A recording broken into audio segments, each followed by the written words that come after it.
이제 전반기 리그 일정 마무리가 가까워져 오는 2021-22 시즌 18라운드 정리 영상입니다. 가장 먼저 라치오와 제노아의 경기로 출발합니다. 라치오가 3대1로 이겼습니다. 임모빌레가 나오지 못하게 되면서 자카니와 펠리페 안데르송 그리고 페드로 스리톱을 들고 나왔던 사리 감독이었는데요. 그간 임모빌레가 없는 경기에서 승률이 처참했던 라치오였기 때문에 어느 정도 우려가 컸었는데요. 하지만 문제는 제노아의 수비가 더 불안했던 데에 있었습니다. 전반부터 롱볼 위주로 공격을 펼치던 라치오였는데 제노아 수비가 정신을 못 차리고 계속해서 실수를 남발했죠. 그리고 결국 제노아 스투라로의 패스 실수 한 번이 라치오에게는 선취골로 이어질 수 있었습니다. 내친 김에 아체르비가 추가골을 넣었던 라치오는 자카니까지 골을 넣고 3골째를 완성시켰습니다. 드디어 제대로 된 활약을 시작하게 된 자카니인데요. 3경기 연속 공격 포인트를 기록하면서 최근 3경기에서 2골에 2어시스트를 기록하고 있습니다. 그리고 특히나 임모빌레가 뛰지 못하는 경기에서 승리를 거뒀다는 점에서 큰 의미가 있었던 경기였는데요. 이번 경기 전까지 지난 3시즌간 임모빌레가 뛰지 못했던 6경기에서 라치오는 1무 5패, 그러니까 한 번도 이기지 못했습니다. 임모빌레 없이 거둔 마지막 승리가 2019년 3월 17일 파르마전이었으니까요. 무려 2년 9개월 만에 임모빌레 없이 이겼습니다. 그리고 라치오는 이 기록을 더 이어가야겠습니다. 임모빌레가 코로나19 양성 반응을 보이면서 다음 경기도 출전하지 못하게 된 겁니다. 다음은 살레르니타나와 인테르의 경기인데요. 인테르가 5대0으로 이겼습니다. 최근 시모네 인자기 감독 밑에서 산체스의 활약이 눈에 띕니다. 특히 둠프리스와의 호흡이 점점 좋아지고 있고요. 연기 플레이나 활동량도 정말 좋은데요. 방금 이 패스를 뿌려준 선수가 산체스였는데요. 어느새 상대 박스 안까지 들어가서 팀의 3번째 골을 뽑아냈습니다. 이번 시즌 초까지만 해도 비싼 주급에 뻑하면 부상을 당하고 경기력도 좋지 못해서 팀을 거덜내고 있었던 산체스였는데요. 산체스가 조만간 괜찮아지지 않으면 다 거덜나겠네. 하지만 최근 2경기 연속 선발 출전을 하면서 2골의 어시스트 1개로 좋은 활약을 보여주고 있습니다. 그리고 인테르 상승세에 빼놓을 수 없는 선수가 있죠. 바로 차라놀로입니다. 이번 경기 역시 코너킥에서 1개, 그리고 산체스의 골 1개로 어시스트 2개를 기록했는데요. 요즘 진짜 미쳤죠. 12월에만 2골에 4어시스트를 기록하면서 유력한 월간 MVP 후보로 꼽히고 있습니다. 이번 경기에 인테르는 둠프리스도 골을 넣었고 라우타로도 좋은 골 감각을 이어가고 있으며 심지어 갈리아르디니까지 골을 기록했는데요. 2021년에만 100골 이상을 기록하게 된 인테르입니다. 한 해 100골 이상의 기록은 1950년 밀란 이후로 71년 만의 기록입니다. 다음 경기는 아탈란타와 로마의 경기입니다. 로마가 예상 외로 4대1의 대승을 거뒀습니다.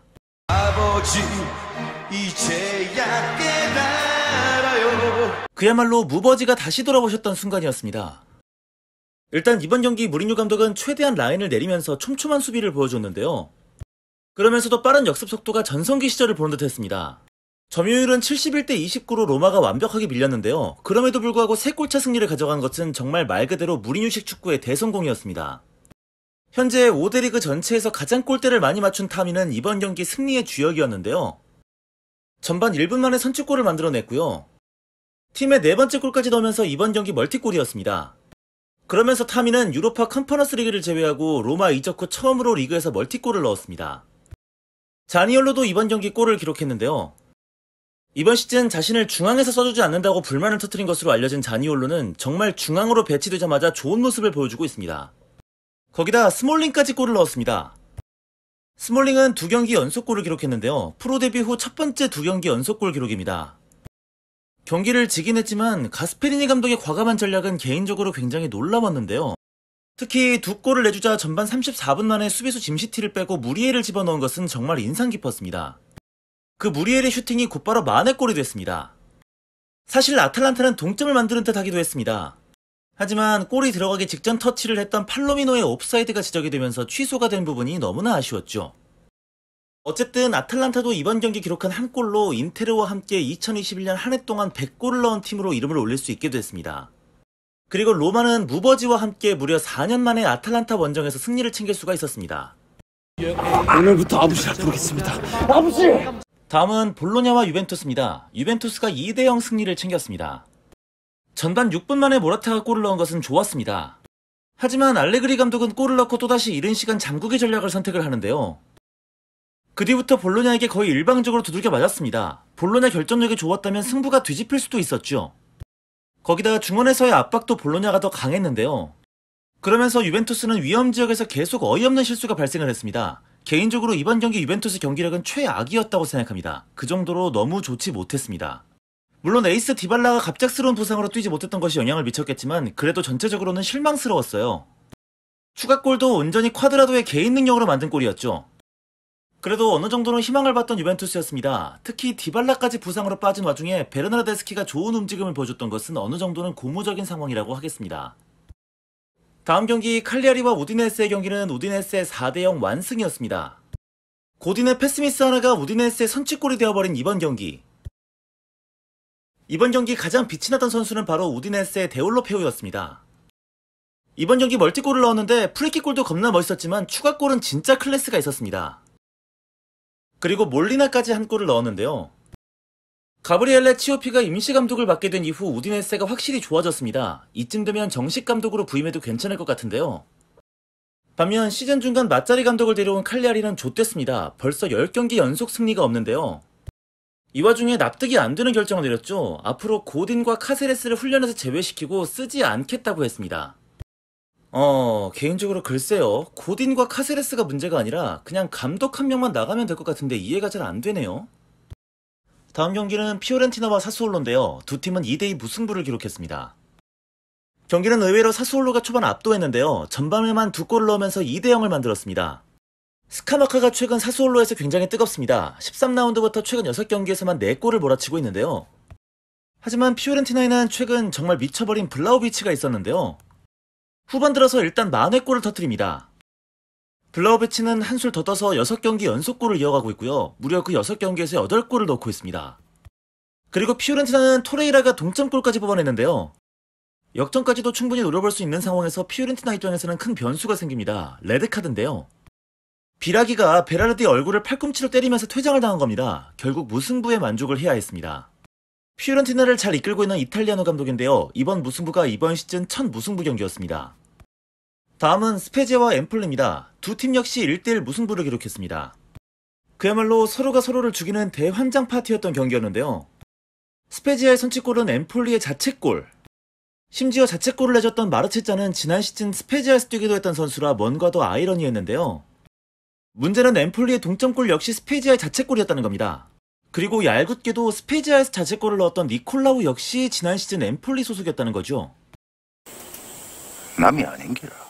그래도 이번 시즌 스페지아를 이끌고 강등 근처까지 간 티아고 모타 감독에게는 승점 1점이라도 벌 수 있었는데요. 프로베델 골키퍼에게 감사해야 할 것 같습니다. 사실 엠폴리에게 완전히 밀렸는데요. 프로베델이 여러 차례 좋은 선방들을 해주면서 그나마 승점 1점이라도 가져갈 수 있게 만들었습니다. 다음은 삼프도리아와 베네치아의 경기. 두 팀의 승부 역시 1대1 무승부였습니다. 경기 시작 40초 만에 가비아디니가 선취골을 넣었는데요. 후반 막판 토마 앙리가 동점골을 넣었습니다.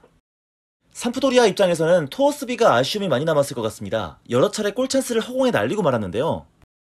하지만 삼프도리아는 어느 정도 위안거리는 있습니다. 공격수들이 극심한 부진에 빠진 가운데 가비아디니가 부상에서 돌아온 이후에 4경기 연속골을 터뜨리고 있기 때문입니다. 그리고 베네치아도 만만치 않은 전력을 보여주고 있습니다. 특히 역습 위주의 공격 전략이 최근 잘 먹히고 있는 상황입니다.